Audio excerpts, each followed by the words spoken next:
Entonces, el libro de Génesis, como el primer libro de la Biblia, mis hermanos, es el fundamento teológico de toda la Escritura.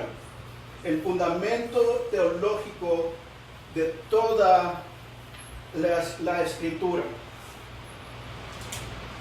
Esto es importante de entender, mis hermanos, que sin el libro de Génesis sería muy difícil poder entender el resto de la palabra de Dios, el resto de la Escritura. El libro de Génesis nos presenta el relato de la creación del universo por parte de un Dios soberano. ¿Un Dios qué? Soberano. Un Dios soberano quien crea todo bueno. Y no solo lo crea bueno, sino también lo crea con propósito.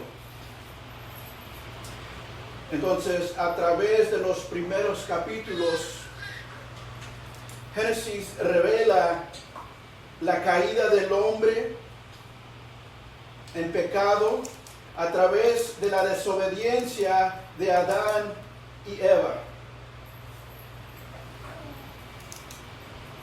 Que lo que trae consecuencias devastadoras para no solamente ellos, no solamente para Adán y Eva, no solamente para ellos en ese momento, en ese tiempo, sino consecuencias devastadoras para toda la humanidad y el mundo. Para toda la humanidad y para todo el mundo, mis hermanos.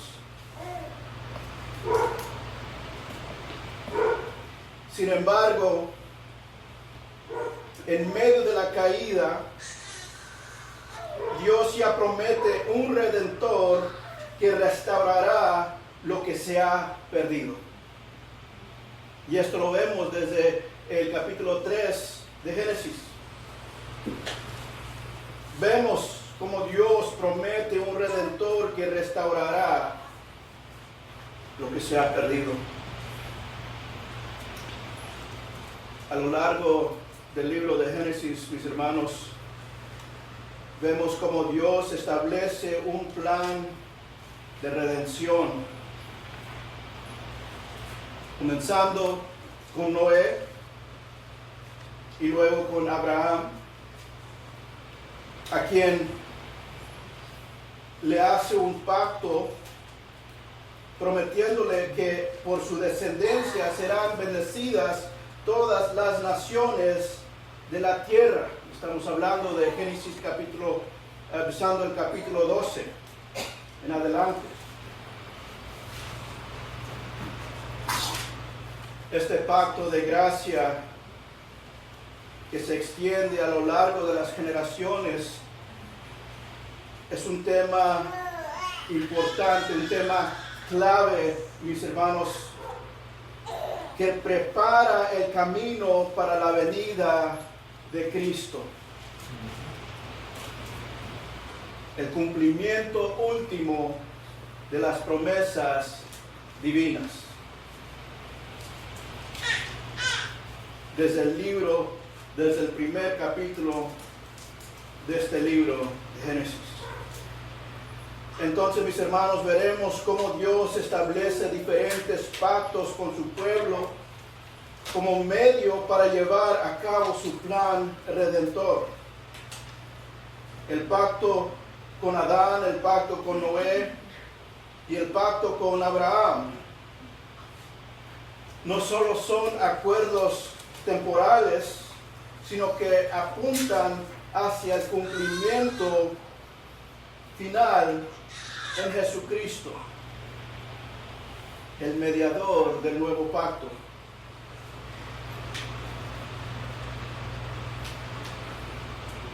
Este enfoque mis hermanos, nos ayuda a entender cómo la historia de Génesis no solo es relevante para el pueblo de Israel, sino que también anticipa la obra de Cristo y la fundación de la iglesia.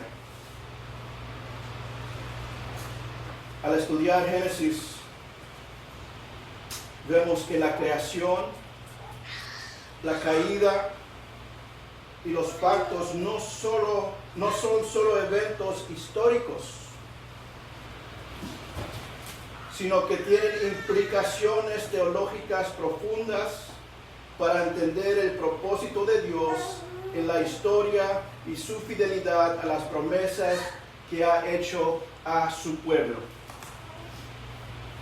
¿Y sabe qué, mis hermanos? Hoy en día, el que ha creído en Jesús como el Hijo de Dios y para perdón de sus pecados, Él ha sido lavado por la sangre de Cristo. Y ese es ahora el pueblo de Dios. ¿Sabe qué? Todo aquel que hoy ha puesto su fe, tú eres parte de ese pueblo, el pueblo de Dios. Entonces eso no solo se trata de lo que sucedió hace miles, algunos dicen millones de años atrás. Muchos te van a decir, ese libro de Génesis es algo que no tiene relevancia para el día de hoy. Pero lo que acabamos de entender o lo que acabamos de escuchar tiene todo que ver con nosotros hoy. ¿Por qué quise comenzar o quise traer la serie del libro de Génesis? Por varias razones. Por una, porque se trata del principio, de cosas nuevas, del comienzo.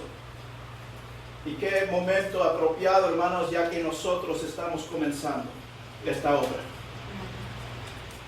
Y quiero que veamos, mis hermanos, que así como Dios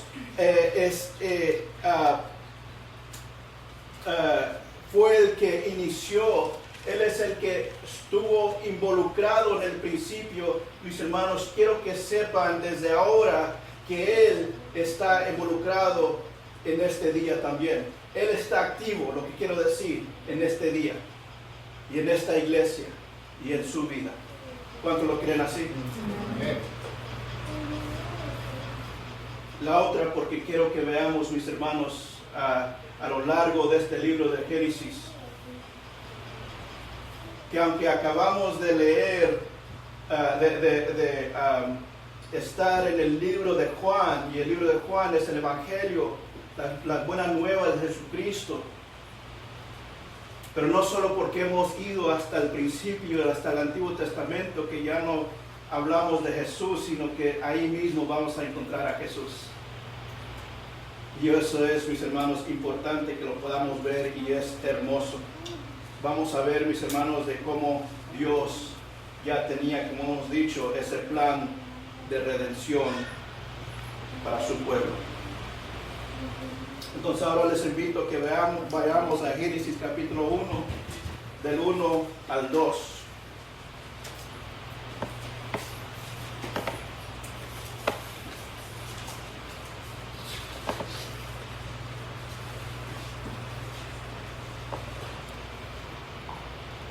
Yo lo voy a leer de la versión Nueva Biblia de las Américas y usted me puede seguir en la versión que tenga. Génesis capítulo 1, verso 1 al 2. ¿Cuántos ya lo tienen? Amén. Dice, en el principio Dios creó los cielos y la tierra. La tierra estaba sin orden y vacía, y las tinieblas cubrían la superficie del abismo. Y el Espíritu de Dios se movía sobre la superficie de las aguas. Oremos. Mi Dios, en este momento, Padre Santo, pedimos que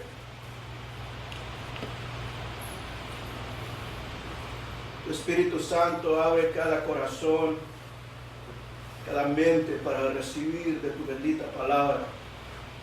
Que en verdad, mi Dios, ese sea el anhelo y el deseo de cada corazón que está aquí, Señor.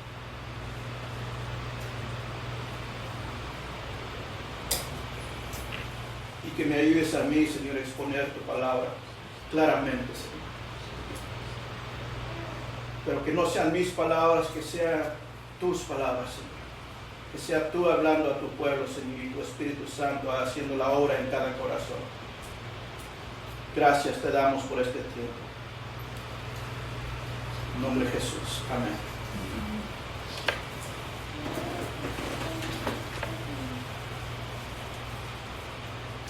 Punto número 1. Dios es el creador soberano. ¿Cuántos dicen amén?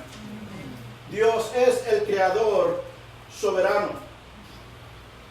Dios es el iniciador y originador soberano de todas las cosas. Mis hermanos, todo comienza con Dios. Todo comienza con Dios. Las primeras palabras de Génesis nos presentan una verdad fundamental. Y esa es, el universo tiene un principio y ese principio es Dios, quien lo creó. No fue por azar ni por fuerzas impersonales, sino por la voluntad de Dios. Entonces, ¿qué es lo que vemos cuando leemos en el principio creó Dios los cielos y la tierra? Primeramente vemos, mis hermanos, la soberanía de Dios. La soberanía de Dios. Este versículo afirma de manera clara que Dios no es un observador pasivo.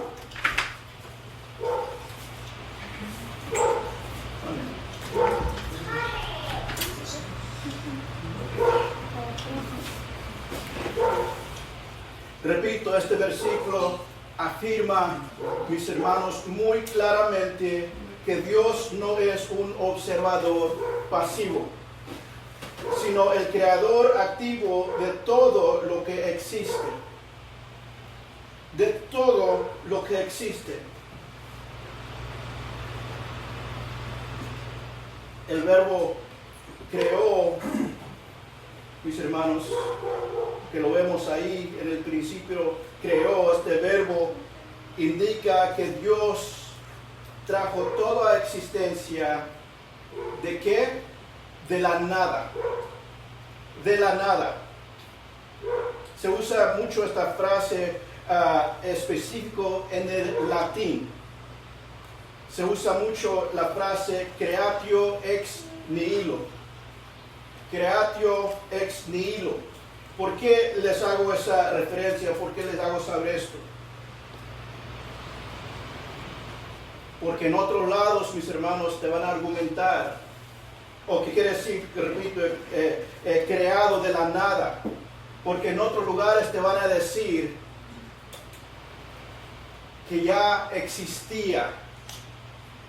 Ya las cosas existían, ya lo que es lo material ya existía. Y te van a decir que Dios usó lo que ya existía para hacer el universo, para hacer todas las cosas. Pero también al decirte que Dios usó las cosas materiales que ya existían, tampoco se está refiriendo al mismo Dios de la Biblia. Se están refiriendo a otros dioses. ¿Qué quiero decir, mis hermanos? Que hay otras historias.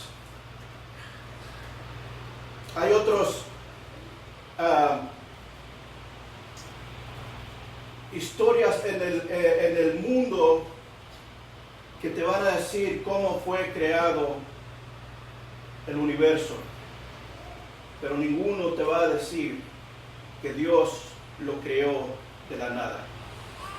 Te van a decir que Dios tomó lo que ya estaba. Por ejemplo, cuando tú vas aquí en alrededor, no sé a dónde, yo no he ido, pero puedes ir a algún lugar donde puedes hacer un, ¿cómo se llama? Un pots,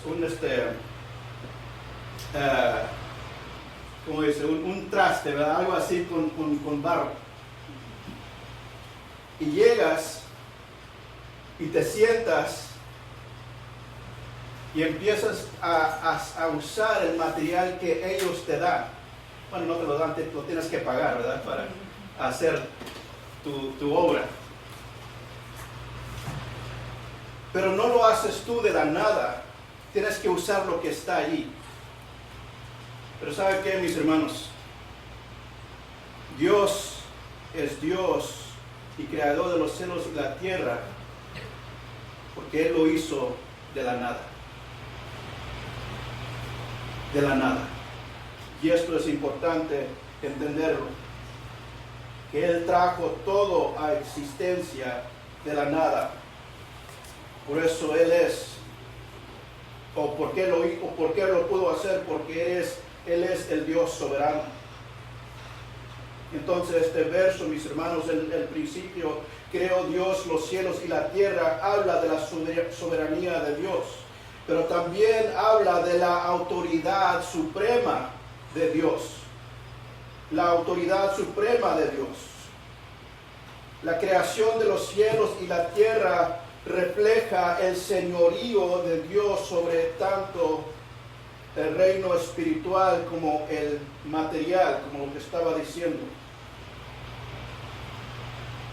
Entonces esto quiere decir que nada existe fuera de su dominio.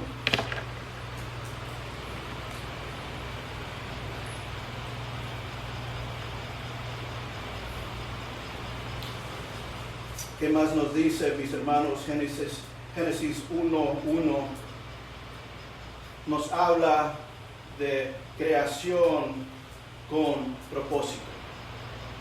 O sea que Dios creó por un propósito. La creación de Dios no es algo accidental ni sin propósito.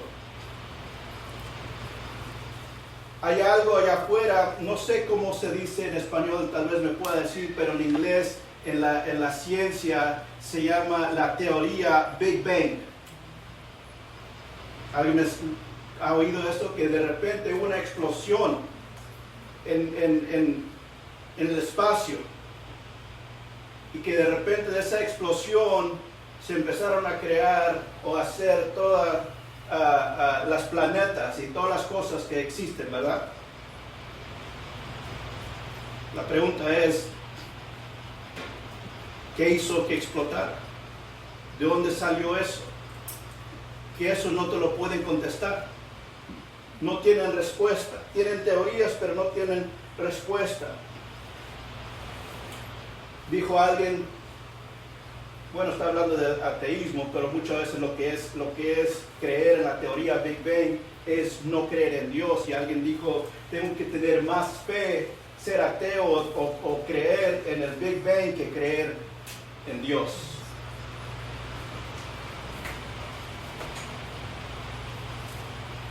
La creación de Dios no es algo accidental ni sin propósito, mis hermanos. Todo lo creado tiene un propósito divino y la creación misma existe para reflejar la gloria de Dios. ¿Puede ir conmigo a Salmos 19? Rápidamente, quiero que lo lea conmigo, que lo vea conmigo. Salmos 19.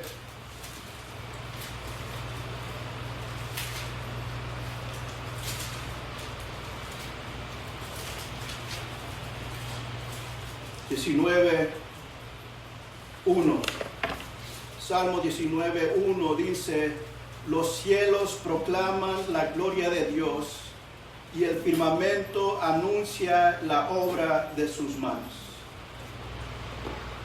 Los cielos proclaman la gloria de Dios y el firmamento anuncia la obra de sus manos.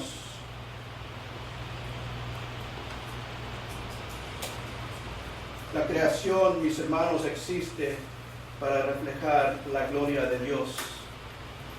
¿Cuántos pueden salir y muchas veces en las noches vemos hacia arriba cuando está claro todo y se ven las estrellas o se ve algo maravilloso? El otro día pude tomar una foto desde la ventana del cuarto hacia allá, hace algunas semanas atrás, que venía la nube grande, que venía una tormenta, pero era cuando estaba bajando el sol, cuando estaba un poco anaranjado el cielo y venía la nube grande y era algo hermoso y dentro de la nube estaba relampagueando. Es una foto que tomé, pero no se trata de la foto, sino que se trata del Creador de los cielos y la tierra, de sus obras. Alguien dijo, se maravilla la gente cuando el científico encuentra algo allá en la distancia y le aplauden al científico y le dan premios y le dan dinero. Pero ¿qué de aquel que creó esas cosas que encontraron? No le quieren dar esa honra y gloria, pero ¿sabe qué? Su creación misma existe para darle la gloria, para reflejar la gloria de Dios, mis hermanos. La Confesión Bautista de Londres del 1698 dice que la creación fue hecha por la voluntad y para la gloria de Dios. 1689, perdón. Por la voluntad y para la gloria de Dios. Mis hermanos, la creación no es un fin en sí misma, sino un medio para exaltar al Creador. Yo les invito, mis hermanos, les animo a que no seamos como todo el mundo, que solo salemos de la casa y vamos a donde tenemos que llegar y regresamos y nunca nos dimos cuenta de las maravillas de Dios, de las obras de Dios en la naturaleza. Cuando salga, mira hacia arriba, o simplemente vea el zacate, vea las flores, vea la creación de Dios, mis hermanos, y dale gloria a Dios.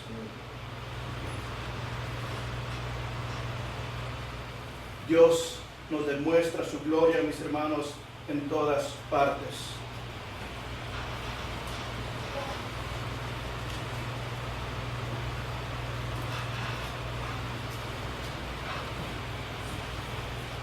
Dice el verso 2, y la tierra estaba desordenada y vacía, y las tinieblas estaban sobre la faz del abismo.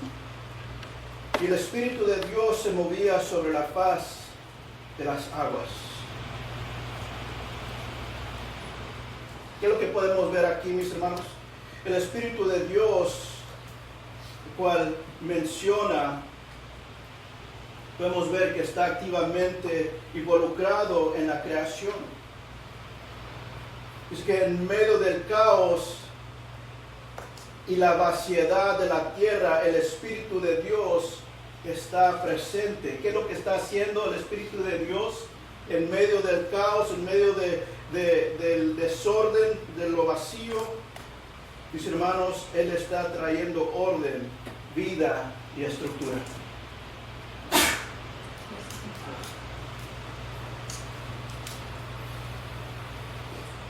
Vemos que el estado de la creación, mis hermanos, se puede decir desordenado, dice ahí desordenada y vacía.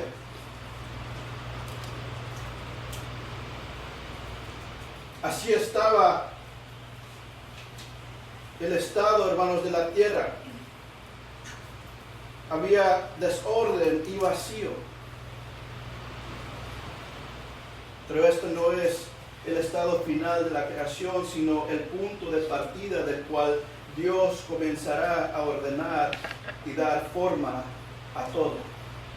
Cuando Dios empezó a formar, mis hermanos, dice que la tierra estaba en desorden.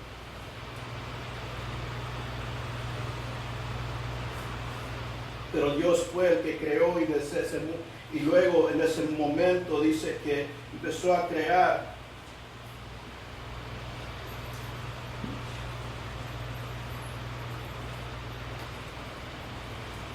Y ordenar y dar forma a todo. Pero ¿qué es lo que hacía el Espíritu, mis hermanos? El Espíritu dice que estaba moviéndose. Estaba moviéndose encima sobre las aguas. Y esto implica, mis hermanos, que el Espíritu no es pasivo. No está sentado observando todo lo que está pasando, sino que también Él se está moviendo. Él tiene un rol activo en el proceso de creación, de la creación.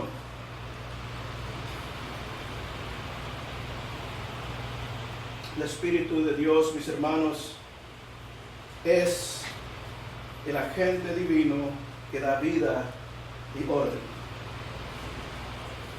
Acuérdense de eso, el Espíritu de Dios es el agente divino que da vida y orden. Y así mismo como el Espíritu estuvo presente en la creación del mundo, Él también está presente en la nueva creación.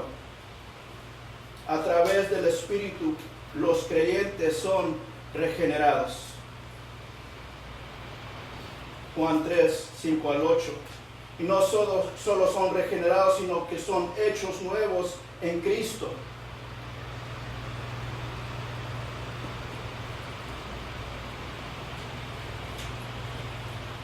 Entonces este acto de la creación, mis hermanos, de creación igualmente se conecta con el proceso de redención, donde el Espíritu es quien transforma y da nueva vida a los creyentes.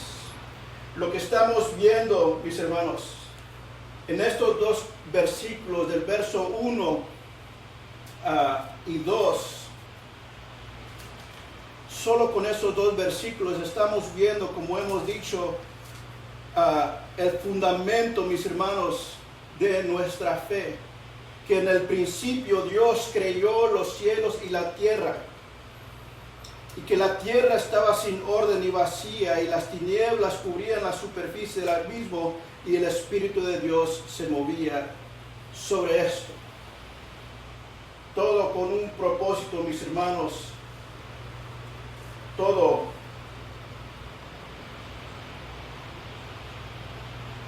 para la honra y gloria de Dios. E igual podemos ver esto mismo, mis hermanos, hoy en día en nuestras vidas. La doctrina de la creación establece, mis hermanos, la base para el Evangelio. Escuche esto.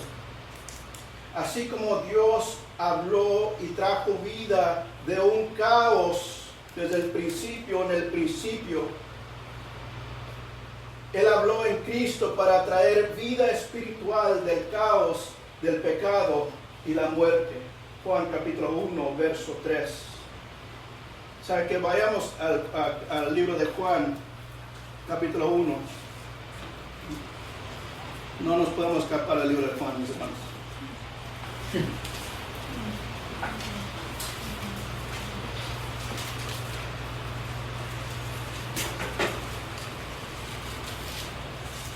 Juan capítulo 1. Ya me lo termino. ¿Cuántos ya lo tienen? En el principio ya existía el Verbo, y el Verbo estaba con Dios, y el Verbo era Dios. Él estaba en el principio con Dios.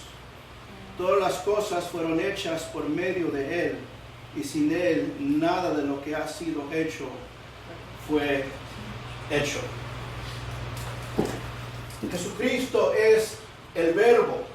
el Logos de Dios, a través de quien todas las cosas fueron creadas. En Él comienza la nueva creación y Él es el cumplimiento final del plan de Dios para la creación.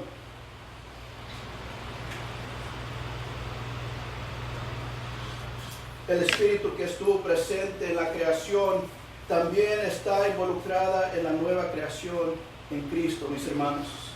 ¿Qué es lo que está haciendo el Espíritu de Dios? En Cristo está regenerando a los creyentes y transformándolos a la imagen de Cristo. Romanos capítulo 8, verso 11. Mis hermanos, estamos viendo Dios el Padre, Dios el Hijo, Dios el Espíritu Santo, así como obró desde el principio, en el principio. Y así como hemos leído en Juan capítulo 1, en estos primeros 3 versículos. Así como trabajaron juntos en el principio, en la creación de la tierra, de todo. Mis hermanos, aún hasta este día trabajan juntos. Aún hasta este día están creando, están regenerando. ¿Y sabe qué? Tampoco eso es por coincidencia, sino que ese es el plan de Dios. Ese es el plan de Dios. El hecho de que tú estás aquí hoy y crees en Jesucristo, has creído en Jesús, mis hermanos, que estás aquí porque estás agradecido, porque reconoces lo que Dios ha hecho en ti a través de Jesús. No es cualquier cosa y no es algo que de repente tú hiciste, que tú pensaste que ibas a hacer. No, era plan de Dios desde el principio, mis hermanos. Y por eso tienes motivo para darle alabanza a Dios.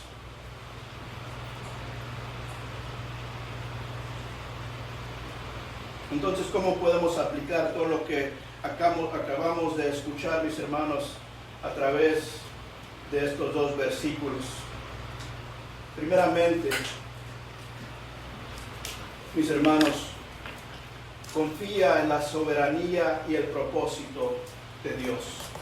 Hemos establecido, y quiero pensar que hemos creído con todo el corazón, que nuestro Dios es soberano, amén, y que Él tiene su propósito divino. Entonces confía en la soberanía y el propósito de Dios, especialmente en un mundo que a menudo parece caótico y fuera de control. Debemos recordar que Dios es el creador soberano que tiene un propósito para todo lo que ha creado, y esto incluye nuestras vidas, nuestras luchas y el mundo entero. Nada es accidental.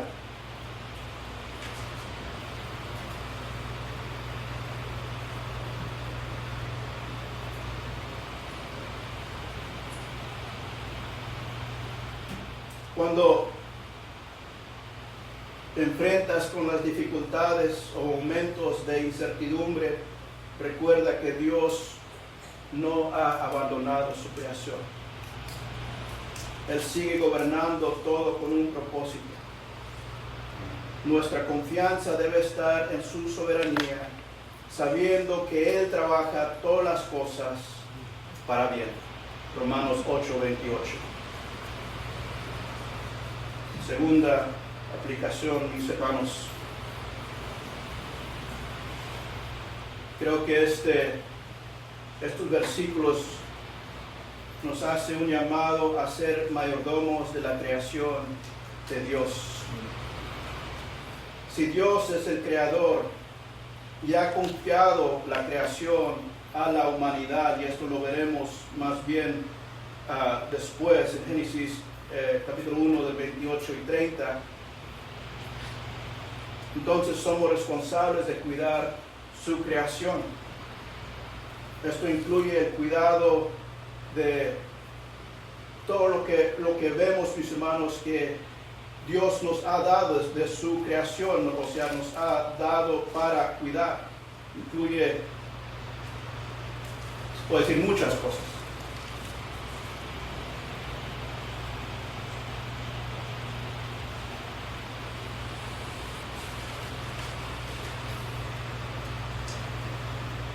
Los cristianos, hermanos, usted y yo estamos llamados a cuidar de la creación, no como un fin en sí mismo, sino como un medio para glorificar a Dios. ¿Cómo cuidamos la creación de Dios? Pero no es solo para cuidarlo, por cuidarlo, mis hermanos, sino que para la honra y gloria de Dios, reconociendo que Él es el que ha creado todas las cosas. ¿Sabe qué? Incluyéndonos a nosotros mismos.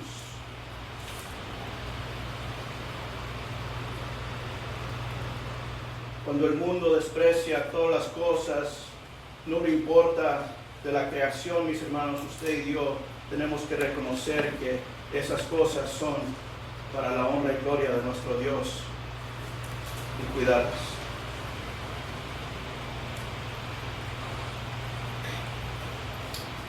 Entonces, para terminar, mis hermanos,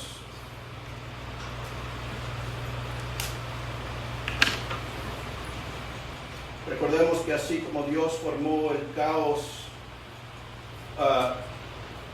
primitivo y lo transformó en un mundo ordenado y lleno de vida, Cristo trae orden y vida al caos del corazón humano. Al igual que el Espíritu se movía sobre las aguas al principio, hoy el Espíritu de Dios trae vida espiritual en nosotros, comenzando una nueva creación, un nuevo corazón en Cristo Jesús. El principio de la creación nos recuerda la obra de redención que Cristo cumple al traer luz en medio de la oscuridad de nuestro pecado.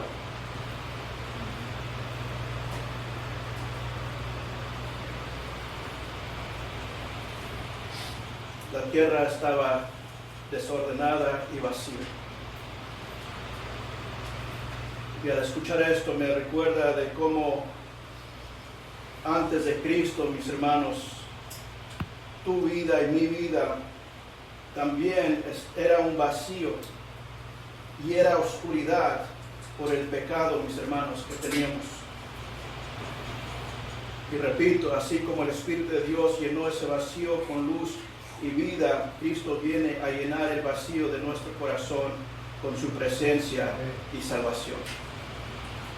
De la misma manera que la creación fue renovada por el poder de Dios, nuestras vidas son renovadas y restauradas por su poder redentor, haciendo nuevas todas las cosas. Oremos.